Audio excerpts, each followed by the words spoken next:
Outcome number 13 is about staffing, and it's really looking for the practice to have appropriate numbers of staff to ensure delivery of care in a safe and appropriate manner.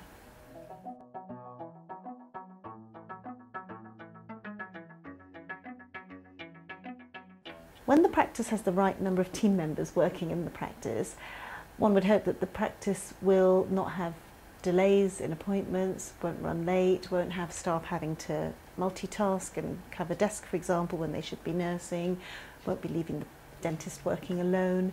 So the patient will experience a very coordinated and well-run practice from the moment they walk into the building to the moment they depart.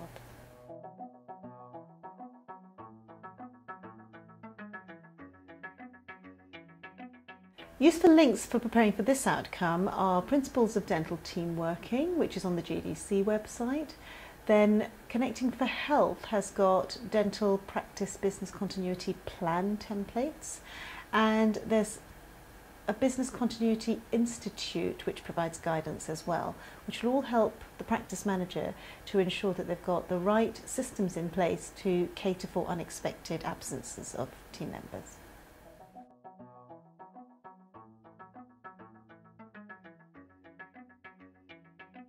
I think it's useful for the registered manager to develop an organisational chart which defines very clearly roles and responsibilities for each and every person in the practice, whether it's the clinical lead, the practice management lead, the person who looks after, for example, producing reports off of software, the person who deals with compliance, the infection control nurse or lead.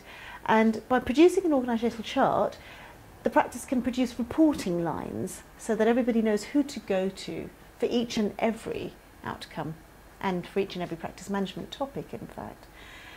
We find it very useful to use two different charts for holidays. One is the one with the little green stickers, which shows when we know people are going to be away. And then there's another chart for absences that we weren't expecting, and they have little red stickers.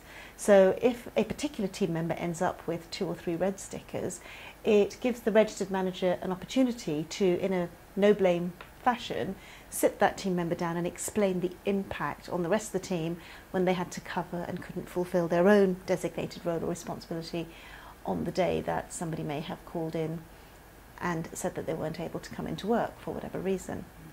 Finally, an overarching document that the registered manager should produce is a business continuity plan, which caters for those events of unplanned absence, but also for bigger events such as flu pandemics, unexpected snowfall, and other things that may shut the practice down unexpectedly.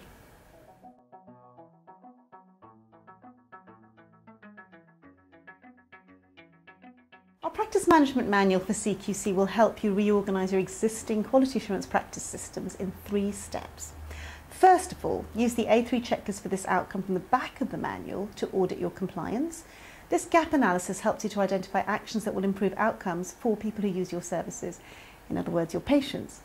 Then use the agenda from the front half of this manual to conduct a training session for your team. It includes an attendance record, and a training pack is available from our website. Finally, show your team the results of your gap analysis for this outcome and discuss who will work on items marked amber, which you've identified that you have but may need updating, and who will action items that are marked red, which you have identified are outstanding pieces of work.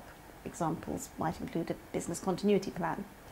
Once you've decided which audits are required to measure, monitor and modify your systems, you're ready to record your agreed action plan at the bottom of the agenda and to set a time frame for completion. For efficiency, I'd suggest you give each team member a manual so that they have a personalised individual training record and an action plan to work from. This way they can concentrate on recording and completing the tasks delegated to them and demonstrate their involvement to a CQC assessor.